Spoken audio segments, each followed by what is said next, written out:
بے شک ایسے ہی ہے. شیطان اپنی کوشش میں ہے، لیکن اللہ کے جو بندے ہیں جو اللہ کو یاد کرتے ہیں، پھر اللہ کی مدد ان کے ساتھ ہے. انسان تو خود بے بس ہے، کچھ نہیں کر سکتا. اللہ کی مدد آتی ہے تو انسان کچھ کرتا ہے. اللہ کی مدد کے بغیر کچھ نہیں ہے. جمال کی جو بات کی آپ نے، آپ کو پتہ ہے آپ نبی کریم صلی اللہ علیہ وسلم کے بعد سب سے بڑی ہستی اگر ہم دیکھیں اسلام میں حضرت ابراہیم علیہ السلام کو پائیں گے. تو یہ دو ہستیاں اوبویسلی میرے نزدیک اور علماء کے نزدیک یہ ٹاپ پہ ہیں. تو آپ نبی کریم صلی اللہ علیہ وسلم جب معراج پہ گئے ہیں تو 7ویں آسمان پر حضرت ابراہیم علیہ السلام سے ملاقات کی ہے. باقی سب انبیاء سے جب ملاقات ہوئی تو انہوں نے بولا کہ مرحبا کہ ہمارا بھائی آیا ہے، لیکن ابراہیم علیہ السلام سے ملاقات ہوئی ہے تو انہوں نے کہا کہ صالح بیٹا، کہ میرا بیٹا آیا ہے. دو عظیم دنیا کی شخصیت کی جب ملاقات ہوئی ہے، بڑی مختصر سی ملاقات ہوئی ہے، اور وہ جو ڈائلاگس ان میں ہوئے ہیں بڑے ہی زبردست ڈائلاگس ہیں، اور اس پہ ہم عمل کریں تو جو ہے زندگی بڑی جو ہے نا اللہ کی مدد لے سکتے ہیں. جب آپ کی ملاقات ہوئی ہے ابراہیم علیہ السلام سے تو ابراہیم علیہ السلام نے سلام دعا کے بعد بتایا کہ اپنی امت کو سب سے پہلے تو میرا سلام بولو.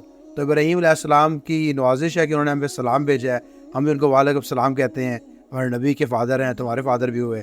تو انہوں نے بولا کہ اپنی امت کو میرا سلام دیجیے گا، اور انہیں کہیے گا کہ جنت جو ہے بڑی زرخیز ہے، لیکن وہ چٹیل میدان ہے، اور وہاں پہ آپ کی امت کو چاہیے کہ وہاں پر درخت لگائیں، سب کچھ لگائیں، اور وہ بڑا آسان ہے کرنے کے لیے. کرنا کیا ہے کہ آپ نے کلمہ پڑھنا ہے، لا حول ولا قوت الا باللہ، لا حول ولا قوت الا باللہ. یہ جو کلمہ سکھا دیا اور اس کے بعد میٹنگ ختم ہو گئی ہے. بس یہ نصیحت کی ہے آپ نبی کریم صلی اللہ علیہ وسلم کو، اور آپ نبی کریم صلی اللہ علیہ وسلم وہاں سے اجازت لے کے نکل چکے ہیں. تو جب دو دنیا کے سب سے عظیم لوگ ملے ہیں تو مشورہ انہوں نے دیا ہے لا حول ولا قوت الا باللہ، یعنی کہ یہ بہت بڑا کلمہ ہے. اس کا مطلب کیا ہے کہ نہیں ہے کوئی حال چینج کرنے والا، اور نہ ہی کسی میں طاقت ہے اللہ کے علاوہ. تو ہم اگر عبادت بھی کریں گے تو اللہ سے ہم مانگیں گے، اللہ سے مانگیں گے. جیسے سورۃ فاتحہ کی آیت ہے ایاک نعبد و ایاک نستعین، کہ ہم تیری عبادت کرتے ہیں لیکن تجھ سے ہی مدد مانگتے ہیں. تو اللہ کی مدد کے بغیر تو نہیں کام ہونے والا. تو اس کا ذکر جتنا ہم کریں اس میں ہمارا ہی فائدہ ہے. کیونکہ اگر آپ دیکھیں کہ جب مؤذن اذان دیتا ہے، اذان کا جواب دینا جو ہے وہ واجب کہا گیا کہ آپ اذان کا جواب دیں. وہ کہتے ہیں اللہ اکبر تو آپ بھی کہتے ہیں اللہ اکبر. تبدیل کہاں پہ جا کے کہتا ہے، وہ کہتا ہے حی علی الصلاۃ تو آپ کہتے ہیں لا حول ولا قوت الا باللہ.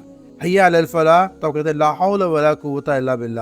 نماز کی طرف آؤ تو آپ کہتے ہیں لا حول ولا قوت الا باللہ، کہ میں اپنا حال نہیں چینج کر سکتا، نہ ہی طاقت ہے، اور جب تک اللہ نہ چاہے. اللہ چاہے گا تو میں اپنے اس حال سے نکلوں گا.